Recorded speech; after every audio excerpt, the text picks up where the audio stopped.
Hari ini, Malbat 8/2012 telah menganjurkan sambutan Hari Gawai dan Keamatan di peringkat kontingen yang bertempat di Kem Tipnin, Lubnan.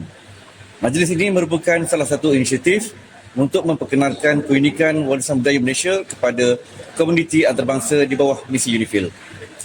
Sambutan ini turut diserikan dengan kehadiran Sektor West Commander serta tetamu jemputan daripada batalion di bawah naungan Sektor West serta daripada markas UNIFIL yang mencerminkan semangat kebersamaan dan minat mendalam terhadap kepelbagaian budaya yang dikenengahkan oleh Malaysia.